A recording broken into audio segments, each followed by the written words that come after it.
Hello students, welcome back to another video. तो हमने BA first year के first semester की न्यू बैच की क्लासेस 2026-27 के लिए स्टार्ट कर दी है चैनल सक्सेस मास्टर पॉइंट पर। तो अगर आपने भी बीए फर्स्ट ईयर के फर्स्ट सेमेस्टर में एडमिशन ले लिया है और आप इंग्लिश लिटरेचर को पढ़ रहे हैं, जिसमें आपको English pros and writing skills के बारे में पढ़ना है, मतलब कि यही आपके पेपर का नाम है। तो अगर आपने मेजर सब्जेक्ट के रूप में इंग्लिश लिटरेचर लिया है या माइनर सब्जेक्ट के रूप में इंग्लिश लिटरेचर लिया है, आज की वीडियो आपके लिए बहुत ही इंपॉर्टेंट होने वाली है, क्योंकि लगभग दोनों का सिलेबस सेम होता है और क्वेश्चंस वहीं से आते हैं।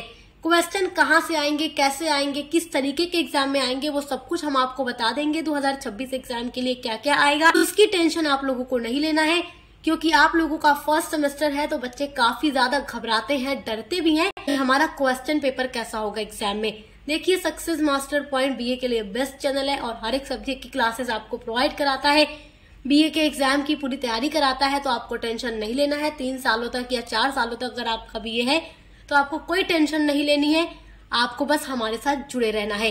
तो इंग्लिश लिटरेचर की भी क्लासेस हमने स्टार्ट कर दी है, उसके अलावा हर एक सब्जेक्ट की क्लासेस हमने स्टार्ट कर दी है, तो उसके लिए विजिट जरूर कीजिएगा। आज की वीडियो में हम BA first semester English literature का यूनिट नंबर 3 पढ़ने वाले हैं, जिसमें आपको प्रोज डिवाइसेस के बारे में पढ़ना है। यूनिट नंबर 1 में आपको कंट्रीब्यूशन पढ़ना था, वो भी हमने कंप्लीट करा दिया। यूनिट नंबर 2 में आपको elements of short story, types of prose and prose style पढ़ना था, वो भी हमने कंप्लीट करा दिया। आज की वीडियो में यूनिट नंबर 3 को पढ़ने वाले हैं, प्रोज डिवाइसेस को, जिसमें आपके 14 तरीके के प्रोज डिवाइसेस दिए गए। देख लेते हैं कौन कौन से प्रोज डिवाइसेस आपके सिलेबस में है, उसके बाद पढ़ना शुरू करते हैं। पहला है थीम, दूसरा है पॉइंट ऑफ व्यू, तीसरा है सेंटेंस पैटर्न, चौथा है इमेजरी, पांचवा है टोन, छठा है मूड, सातवां है एनालॉजी, आठवां है एनेक्डोट, नौवां है एंटीथेसिस, 10वां है एफोरिज्म, 11वां है डिक्शन, 12वां है इन्वर्जन, 13वां है ह्यूमर और 14वां है यानी 14 वाला है पैथोस। चलिए देखते हैं सबसे पहले थीम को। देखिए, पहला क्या है थीम, जिसको कहते हैं विषय वस्तु। विषय वस्तु इसको हिंदी में कहते हैं, इंग्लिश में थीम होता है। देखिए, आप लोग 12th तक इंग्लिश पढ़े हैं तो आप इतना तो जानते ही हैं कि जब आप इंग्लिश में कोई पोएम पढ़ते हैं या कोई भी स्टोरी पढ़ते हैं, चाहे वो प्रोज में हो या कोई ड्रामा हो, कोई नॉवेल हो, तो भी आप अपने इंग्लिश के बुक में पढ़ते हो, उसका एक पूरा निचोड़ निकलता है, जिसको आप सेंट्रल आइडिया बोलते हो या फिर क्रिटिकल एप्रिसिएशन बोलते हो। तो वही होता है थीम, यानी पूरा जो निचोड़ निकल रहा है, जो उस पोएम या जो भी ड्रामा या स्टोरी है, उसकी जो पूरी थीम है वो क्या है, किस सब्जेक्ट पर वो लिखी गई है, वही थीम होता है। A literary theme is the main idea of a novel, short story, drama और other literary work. A literary theme जो है, literary मतलब होता है साहित्यिक, theme मतलब विषय वस्तु। तो जो literary theme है is the main मतलब मुख्य, idea मतलब विचार होता है, of a novel मतलब उपन्यास का, शॉर्ट स्टोरी मतलब शॉर्ट स्टोरी जो छोटी छोटी कहानियां होती हैं इंग्लिश की, जो ड्रामा होता है, या other literary work. Other literary work का मतलब जो अन्य साहित्यिक कार्य होते हैं जो लिखे गए होते हैं, उसमें पोएट कोई न कोई एक सब्जेक्ट पर बात करता है, एक सब्जेक्ट पर लिखता है, जो मेन आइडिया होता है स्टोरी का, नॉवेल का, ड्रामा का या पोएम, तो वो क्या कहलाता है, वो थीम कहलाता है। The subject of A talk और पीस ऑफ राइटिंग। सब्जेक्ट मतलब विषय, ऑफ ए टॉक मतलब बात करने का।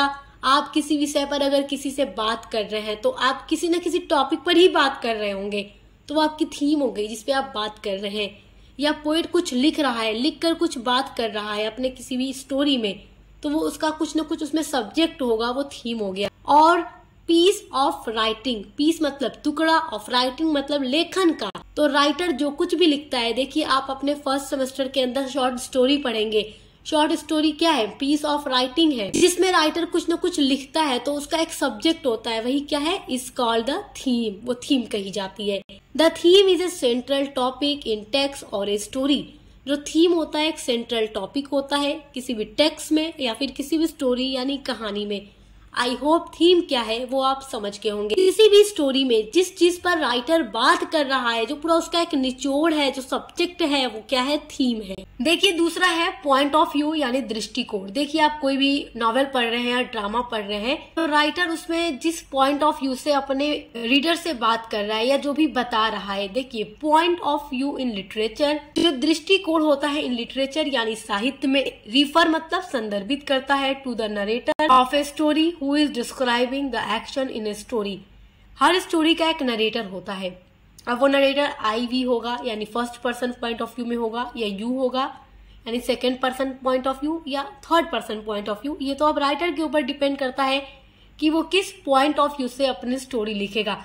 कभी कभी जब आप कोई स्टोरी पढ़ रहे होते हैं तो ऐसा लगता है राइटर ही वो बात कर रहा है। जैसे राइटर कहता है ना कि मैं वहां गया तो इस तरीके से हुआ, तो वो क्या है, first person point of view का यूज कर रहा है, यानी राइटर उसमें खुद नरेटर बन गया है। नरेटर का मतलब जो स्टोरी को टेल कर रहा है, जो स्टोरी को बता रहा है, जो स्टोरी में बोल रहा है। और कभी कभी आप पढ़ते हैं तो राइटर किसी और की बात करता है, जैसे कि वो गया, एक लड़का था, उसका नाम ये था, वो इस समय स्कूल जाता था, या जो भी, तो एक दूसरे इंसान के पॉइंट ऑफ व्यू से राइटर वहां नरेट कर रहा है स्टोरी को। तो जो भी स्टोरी को डिस्क्राइब कर रहा है और जो भी एक्शन कर रहा है इन स्टोरी, वो पॉइंट ऑफ व्यू क्या होगा, वो 3 तरीके का होता है, first person, second person, third person point of view. जब भी कोई स्टोरी फर्स्ट पर्सन में लिखी जाएगी तो उसमें आई या वी कहकर बात की जाएगी। सेकेंड पर्सन में यू का यूज होता है। Third person point of view में राइटर ही, शी या दे का यूज करता है। थर्ड जो आपका प्रोज डिवाइस है वो है सेंटेंस पैटर्न। सेंटेंस पैटर्न का मतलब होता है कि सेंटेंस को अरेंज करना, एक सीक्वेंस में किस तरीके से राइटर अरेंज करेगा। देखो, जब भी कोई राइटर कुछ भी लिखने जाता है तो उससे पहले उसे काफी चीजों के बारे में सोचना पड़ता है कि उसके स्टोरी की थीम क्या होगी, पॉइंट ऑफ व्यू क्या होगा, सेंटेंस पैटर्न क्या होगा, डिक्शन क्या होगा, जिसके बारे में आज आप पढ़ रहे हैं। यानी जिन जिन चीजों का यूज करके राइटर अपनी स्टोरी को, नॉवेल को लिखता है, वही प्रोज डिवाइसेस आप पढ़ रहे हैं। सेंटेंस पैटर्न का मतलब होता है, देखो, sentence pattern means an arrangement of words. Sentence pattern means मतलब एन अरेंजमेंट मतलब अरेंज करना, व्यवस्था करना ऑफ वर्ड, शब्दों की। तो शब्दों की पूरी व्यवस्था करना, योजना बनाना, पूरा अरेंज करना, वही सेंटेंस पैटर्न है। यानी राइटर अपनी स्टोरी लिखने जा रहा है तो वो किस तरीके से अपने वर्ड्स को अरेंज करके अपनी स्टोरी लिखेगा, तो उसको क्या कहते हैं, सेंटेंस पैटर्न कहते हैं। It is very important part of pros device. It is, यह है, वेरी मतलब बहुत इंपॉर्टेंट मतलब महत्वपूर्ण, पार्ट यानी हिस्सा ऑफ प्रोज डिवाइस। तो सेंटेंस पैटर्न जो है प्रोज डिवाइस का एक बहुत ही इंपॉर्टेंट पार्ट है। इट रिफर्स, यह संदर्भित करता है या बताता है, टू द डिफरेंट टाइप्स यानी अलग अलग प्रकार के, ऑफ फ्रेजेस। फ्रेजेस मतलब वाक्य जो होते हैं या जो भी क्लॉजेस होते हैं, used in the sentence, and how the writer changes the structure of sentence. तो जो सेंटेंस पैटर्न होता है ये बताता है अलग अलग तरीके के फ्रेज के बारे में, क्लॉज के बारे में, जिसका यूज करके राइटर अपने स्ट्रक्चर को चेंज करता है, अपने सेंटेंस को अरेंज करता है। The basic sentence pattern is subject, verb, object. और जो बेसिक सेंटेंस पैटर्न है वो सब्जेक्ट है, वर्ब है और ऑब्जेक्ट है। It should be grammatically correct. It should मतलब यह होना चाहिए, ग्रामेटिकली करेक्ट मतलब ग्रामर का रूल्स इसमें फॉलो होना चाहिए। फोर्थ जो प्रोज डिवाइसेस आपको पढ़ना है वो है imagery. Imagery is a literary device. Imagery जो है एक लिटरेरी डिवाइस है, यूज्ड इन पोएट्री, जिसका यूज पोएट्री यानी कविताओं में, पोएम्स लिखने में किया जाता है, नॉवेल्स यानी उपन्यास लिखने में किया जाता है, short story and other literary works for create an image और idea in the mind of the readers. तो इमेजरी मतलब कह लीजिए कल्पना होती है। जैसे आप कोई भी स्टोरी पढ़ते हैं, नॉवेल पढ़ते हैं, तो उसमें जो कुछ भी आप पढ़ रहे हैं वैसा आपके माइंड में एक पिक्चर बनने लगती है, आपकी आंखों में वही सारी चीजें दिखने लगती है। ऐसा लगेगा कि आपकी आंखों में एक इमेज सा बन रहा है और जो कुछ मैं पढ़ रही हूँ या पढ़ रहा हूँ वैसा ही मुझे नजर आ रहा है। आपके माइंड में एक इमेजिनेशन बनने लगती है, कल्पना करने आप लगते हैं। तो imagery is a literary device. ये एक लिटरेरी डिवाइस है, एक लिटरेरी एलिमेंट कह सकते हैं, जिसका यूज होता है पोएट्री के अंदर। यानी राइटर जो पोएट होता है वो पोएट्री में भी करता है, नॉवेल्स को लिखने टाइम भी किया जाता है राइटर के थ्रू, शॉर्ट स्टोरी लिखते टाइम भी किया जाता है, और अदर कोई भी लिटरेरी वर्क लिखा जाता है तो उसमें यूज किया जाता है फॉर क्रिएट, बनाने के लिए, एन इमेज, एक चित्र को, और आइडिया, एक विचार, इन द माइंड यानी मन में, ऑफ द रीडर्स यानी पाठक के, जो स्टोरी को पढ़ रहा है उसके माइंड में, उसकी आईज में एक इमेज क्रिएट करने के लिए, एक आइडिया क्रिएट करने के लिए, बनाने के लिए राइटर इमेजरी का यूज करता है। और जो कुछ आप पढ़ते हैं वैसा ही आपको अपने दिमाग में एक इमेज दिखने लगता है। जो फिफ्थ आपका प्रोज डिवाइस है वो है टोन। टोन मतलब होता है लहजा। लहजा मतलब एटीट्यूड क्या है राइटर का अपने वर्क के अंदर, अपनी स्टोरी के अंदर।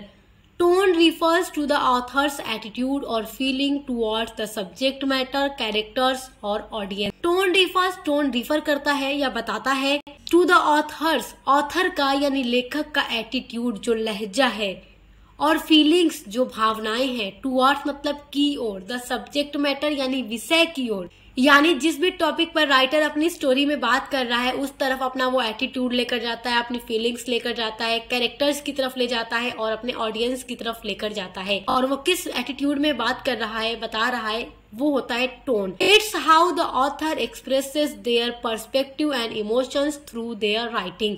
इट्स हाउ, टोन क्या होता है, द ऑथर एक्सप्रेसेस की ऑथर किस तरीके से व्यक्त करेगा, एक्सप्रेस करेगा, देयर मतलब उनका यानी अपना, पर्सपेक्टिव यानी दृष्टिकोण, एंड इमोशंस और भावनाएं, थ्रू मतलब द्वारा, देयर मतलब उनकी, राइटिंग मतलब लेखन यानी जो स्टोरी है, नॉवेल है। तो टोन का मतलब लहजा होता है, एटीट्यूड होता है कि राइटर किस एटीट्यूड में, किस लहजे में बात कर रहा है, किस लहजे में अपने वर्क को लिख रहा है और किस तरीके से वो अपनी फीलिंग्स को एक्सप्रेस करेगा, व्यक्त करेगा, किस पर्सपेक्टिव यानी दृष्टिकोण से वो बात करेगा, उसकी भावनाएं क्या होंगी उनकी राइटिंग के अंदर। तो वही टोन होता है जिससे पता चलता है कि इस कहानी के अंदर या इस वर्क के अंदर राइटर का टोन यानी लहजा या एटीट्यूड क्या है। जो 6 प्रोज डिवाइसेस आपका दिया गया है वो है मूड। मूड मतलब क्या होता है, मनोदशा। Mood refers to the overall feelings और atmosphere that a piece of writing creates for their reader. Mood जो है मनोदशा है, जो रिफर करती है, बताती है द ओवरऑल फीलिंग्स, पूरी भावनाओं को, और एटमॉस्फेयर और वातावरण को, that a piece of writing जो कि स्टोरी के अंदर है, क्रिएट्स बनाई जाती है फॉर देयर रीडर, पाठक के लिए। देखो, जो मनोदशा होता है, जो मूड होता है, ये उस माहौल को रिफर करता है जो किसी भी स्टोरी के अंदर पाठक के लिए रची जाती है या लिखी जाती है। Mood is about the readers experience, और मूड पूरी तरीके से बेस्ड होता है रीडर के यानी पढ़ने वाले के एक्सपीरियंस पर, विचारों पर। देखो, आपने अभी टोन को देखा, उसके बाद आप मूड देख रहे हो। जो टोन होता है उसमें क्या होता है, राइटर के विषय, जो राइटर का सब्जेक्ट है अपनी स्टोरी के अंदर, उसके प्रति दृष्टिकोण या भावना को दर्शाया जाता है रीडर के लिए। जबकि जो मूड होता है इसमें उस एटमॉस्फेयर को दिखाया जाता है, उस इमोशन को, उस फीलिंग्स को दिखाई जाती है, तो राइटर अपनी स्टोरी या अपने किसी भी वर्क में अपने रीडर के लिए बनाता है। यानी कि जो टोन होता है वो राइटर के दृष्टिकोण के बारे में बताता है, और जो मूड होता है वो पाठक के अनुभव के बारे में बताता है, यानी पढ़ने के बाद या स्टोरी को देखने के बाद रीडर को किस तरीके का फील हुआ, वो अपने एक्सपीरियंस को बताता है। और टोन में राइटर के बारे में पता चलता है, राइटर के दृष्टिकोण के बारे में पता चलता है। 7th जो प्रोज डिवाइसेस आपका दिया गया है वो है एनालॉजी। एनालॉजी क्या होता है, a comparison between two things that shows a way in which they are similar features। एक कंपैरिजन मतलब होता है एक तुलना, बिटवीन मतलब बीच में, टू थिंग्स मतलब दो चीजों के बीच में। तो एनालॉगी क्या होता है, दो चीजों के बीच में कंपेयर किया जाता है, दैट जो कि शोज मतलब दिखाती है, ए वे एक रास्ता, इन विच जिसमें, दे आर वे हैं, सिमिलर यानी एक जैसी, फीचर्स यानी विशेषताएं। तो दो चीजों को एक पास रख के उसमें कंपैरिजन किया जाता है और देखा जाता है कि उनमें क्या चीजें एक जैसी हैं, उनमें क्या सिमिलैरिटी है, एक जैसे क्या क्या फीचर्स हैं, मतलब ये दोनों चीजें एक दूसरे में कितनी मैच कर रही हैं। Analogy word come from the Greek word analogia. तो एनालॉजिया जो है ग्रीक वर्ड है जिससे बना है analogy word.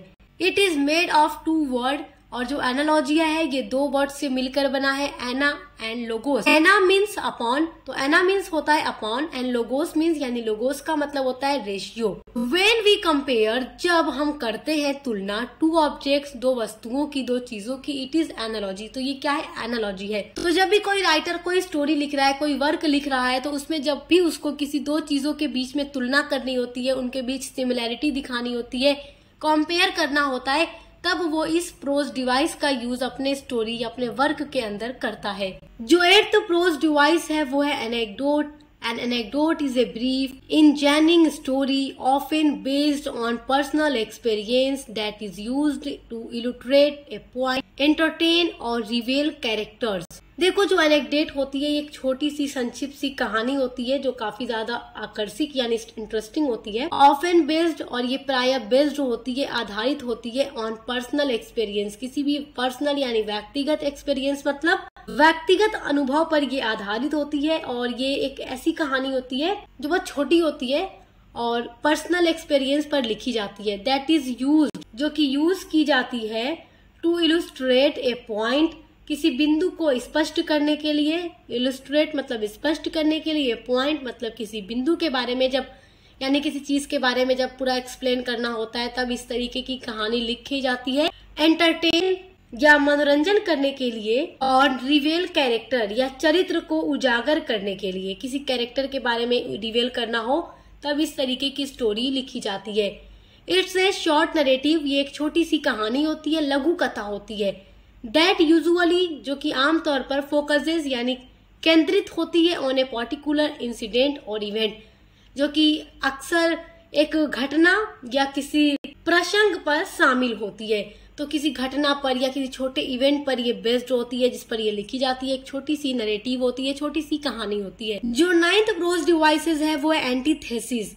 And antithesis is a complete opposite of word where two contrasting ideas are intentionally placed in close proximity within a sentences or paragraph to emphasize। देखो, जो antithesis होता है ये एक तरीके का फिगर ऑफ स्पीच होता है जिसमें क्या किया जाता है, कंट्रास्ट किया जाता है दो आइडियाज को एक पास रखकर देखा जाता है कि इनके बीच में क्या क्या डिफरेंसेस हैं। अपोजिट देखा जाता है, एक जैसी चीजें नहीं देखी जाती। दो आइडियाज को एक पास रख के कंट्रास्ट किया जाता है और देखा जाता है कि इनमें कितना ज्यादा अंतर है, जिसके थ्रू एक बहुत ही पावरफुल इफेक्ट पैदा किया जाता है। तो देखिए, जब भी राइटर को अपने स्टोरी के अंदर, अपने किसी भी वर्क के अंदर दो आइडियाज को एक पास रख के कंट्रास्ट करना होता है, देखना होता है कि किस तरीके के इफेक्ट ये पैदा करते हैं, तब वो एंटीथेसिस का यूज करता है ताकि वो देख सके दोनों आइडियाज के बीच में डिफरेंसेस को। तो जैसा कि मैंने आपसे कहा कि दो आइडियाज को एक पास रख के कंट्रास्ट किया जाता है और देखा जाता है उनमें डिफरेंसेस, अंतर एंड क्रिएट किया जाता है एक पावरफुल इफेक्ट को। जो 10th आपका प्रोज डिवाइसेस है वो है एफोरिज्म। चलिए देखिए ये क्या होता है। ये कह लीजिए एक तरह की कहावत होती है। An aphorism is a short phrase और statement that expresses an important truth about life. तो एफोरिज्म है, एक कहावत होती है जो किसी भी सच्चाई को बताती है। जैसे एक स्टेटमेंट होता है ना, या एक फ्रेज होता है। आपने हिंदी में मुहावरे भी पढ़े होंगे, इंग्लिश में स्टेटमेंट या फ्रेज होता है जो एकदम ट्रुथ चीजें बताता है, जो वाकई में होती है। तो aphorism is a short phrase और स्टेटमेंट ये एक छोटा सा फ्रेज या स्टेटमेंट यानी वाक्य होता है। दैट, जो कि एक्सप्रेसेस मतलब व्यक्त करता है एन इम्पोर्टेंट ट्रुथ, महत्वपूर्ण सच्चाई अबाउट लाइफ, जीवन के बारे में। इसके कुछ एग्जाम्पल्स हैं, जैसे all that glitters is not gold, यानी कि हर चमकने वाली चीज सोना नहीं होती। तो ये सच्चाई है, जरूरी नहीं है कि जो चीज समझ रही है वो वाकई में गोल्ड ही हो। और दूसरा है the early bird catches the worm, यानी जो पहले उठता है उसे वाकई जो फल मिलना होता है पहले मिलता है। 11th जो प्रोज डिवाइस है वो है डिक्शन। डिक्शन का मतलब होता है शब्द चयन, यानी शब्दों को चुनना। Diction is a literary device. Diction एक लिटरेरी डिवाइस है, एक साहित्यिक युक्ति है। That's the choice of words और style used by writer in order to convey their message. तो ये एक ऐसा डिक्शन, तो देखिए डिक्शन क्या होता है, वर्ड्स को चूज करना होता है। राइटर जब भी कोई स्टोरी या कोई भी नॉवेल या ड्रामा लिखने जाता है, कोई भी पोएट्री लिखने जाता है, तो उससे पहले वर्ड्स को चूज करता है कि वो किस तरीके के स्टाइल को और वर्ड्स को यूज करके अपनी स्टोरी को लिखेगा, अपनी पोएम को लिखेगा, अपने वर्क को लिखेगा। इन ऑर्डर टू कन्वे, और किस ऑर्डर में लिखेगा, टू कन्वे, कन्वे मतलब बताने के लिए, देयर मतलब उनका, मैसेज मतलब संदेश। हर स्टोरी या हर पोएम हमें कोई ना कोई मैसेज जरूर देती है। तो डिक्शन में पोएट वर्ड्स को चूज करता है, स्टाइल यानी शैली को चूज करता है जिसमें वो अपनी बात को लिखकर अपने रीडर तक अपना मैसेज पहुंचाएगा। इन लिटरेचर, साहित्य में the word used by an author can help establish A distinct voice and style. तो लिटरेचर में वर्ड को यूज किया जाता है बाय एन ऑथर, लेखक के द्वारा, कैन हेल्प एस्टैब्लिश यानी कि हेल्प एस्टैब्लिश करने के लिए, स्थापित करने के लिए। ए डिस्टिंक्ट मतलब अलग अलग तरीके का, वॉइस और स्टाइल, तो अलग तरीके की वॉइस और स्टाइल, यानी वॉइस और स्टाइल में अंतर स्पष्ट करने के लिए एस्टैब्लिश करता है वो डिक्शन को। तो डिक्शन में आप इतना याद रखिएगा कि शब्दों को चूज करना, स्टाइल को चूज करना अपने वर्क को लिखने से पहले। राइटर सारी चीजें पहले से ही चूज कर लेता है, उसके बाद लिखना शुरू करता है। 12th आपका है इन्वर्जन, यानी उलट देना। Inversion refers to the literary technique of reversing the normal order of words in a sentence or phrase. Inversion refer करता है, बताता है लिटरेरी टेक्निक, एक ऐसी लिटरेरी टेक्निक, कोई एक ऐसा लिटरेरी डिवाइस होता है जो कि वर्ड्स को उलट देता है, उल्टा पुल्टा कर देता है। जो एक नॉर्मल ऑर्डर में कोई वर्ड लिखा होता है, जो एक सेट वे में उसको बदल देता है, इधर उधर कर देता है। Often for emphasize or to create a specific effect. Often मतलब प्राय, for emphasize ये इस पर क्यों जोर दिया जाता है, और टू क्रिएट स्थापित करने के लिए, बनाने के लिए, स्पेसिफिक इफेक्ट एक स्पेसिफिक प्रभाव पैदा करने के लिए राइटर कभी कभी अपने वर्ड्स को उलट पुलट देता है। कभी कभी जब आप अपनी बुक पढ़ते हैं, पढ़ते पढ़ते आपको ऐसा लगता है कि अरे यहाँ पर तो गलत लिखा हुआ है, पहले इस तरीके से होना चाहिए था, फिर ये वाला वर्ड होना चाहिए था। तो वो समटाइम गलत नहीं होता, वो राइटर इन्वर्जन कर देता है, अपने वर्ड्स को उलट पुलट देता है। पढ़ने में आपको गलत लगेगा बट राइटर उसी वे में लिखता है इन्वर्जन को यूज करके। देखिए इन्वर्जन का कुछ एग्जाम्पल है, जैसे never did she speak again. अगर आप इस तरीके से अपनी बुक में रीडिंग लगाएं और पढ़ेंगे तो आप कहेंगे लग रहा है बुक गलत प्रिंट हो गई है, या तो गलत लिखा है, यहाँ पर ऐसे होना चाहिए था ना, she never spoke again. But देखो कभी कभी चीजें गलत नहीं होती, राइटर इन्वर्जन कर देता है, अपने वर्ड्स को उलट पुलट देता है। उसके अलावा अगला एग्जाम्पल है so heavy was the box. अब आप कहेंगे so heavy was the box, गलत नहीं लग रहा है, the box was so heavy होना चाहिए, यानी जो बॉक्स है, बक्सा है, वो काफी हैवी है, भारी है। तो अब लिखा है so heavy was the box, तो यहाँ पर वर्ड्स को इन्वर्जन कर दिया गया है, उलट पुलट कर दिया गया है। 13 जो आपका प्रोज डिवाइस है वो है ह्यूमर। ह्यूमर मतलब होता है हास्य। देखो जब भी आप कोई स्टोरी पढ़ते हो, नॉवेल पढ़ते हो और आप पढ़ के हंसते हो तो उसमें ह्यूमर का यूज राइटर करता है। ह्यूमर का मतलब ही होता है हंसाने वाली चीजें।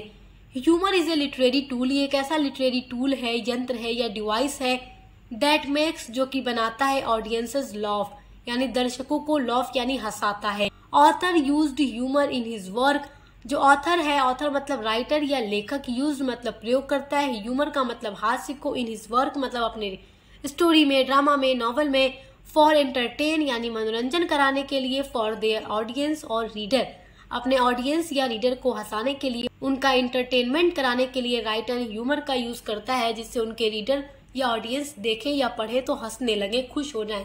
14 है पैथोस, इसका मतलब होता है करुणा या दया। ये ह्यूमर का अपोजिट होता है। जब आप कोई स्टोरी या पोएम पढ़कर उदास हो जाते हैं, आपको अच्छा नहीं लगता, आप सैड हो जाते हैं, तब उसमें पैथोस का यूज किया जाता है, यानी सैड आप हो जाते हैं। Pathos is a part of a poem, novel, short story और अदर वर्क ऑफ लिटरेचर, यानी साहित्य के किसी भी वर्क में जब पैथोस का यूज होता है, चाहे वो पोएम हो, नॉवेल हो, शॉर्ट स्टोरी हो, ड्रामा हो, विच मेक्स द रीडर और ऑडियंस फील सॉरो और पीटी, तब रीडर जो होता है या जो ऑडियंस होता है काफी ज्यादा सॉरो यानी दुखी फील करता है, अपने आप को उदास महसूस करता है। जब भी आप कोई ऐसी मूवी देख ले, देखने के बाद बहुत उदास हो जाए, या कोई ऐसी स्टोरी पढ़ ले, कोई ऐसा ड्रामा पढ़ ले, पढ़ने के बाद आप बहुत सैड हो जाएं, तब राइटर पैथोस का यूज करता है। यानी कि जब भी राइटर को अपने रीडर को उदास करना होता है, उदास करने का मतलब ये है कि जब भी ऐसी कोई स्टोरी लिखता है जो काफी सैड होती है, तब आप उदास हो जाते हैं तो वहाँ पैथोस होता है। जब आप हंसते हैं तो वहाँ ह्यूमर होता है। तो आई होप आप प्रोज डिवाइसेस को बहुत अच्छे से समझ गए होंगे। इसी तरीके से सीक्वेंस में आपकी हर सब्जेक्ट की क्लासेस चल रही है, तो चैनल पर विजिट जरूर कीजिएगा। आप मिलते हैं अगली वीडियो के साथ।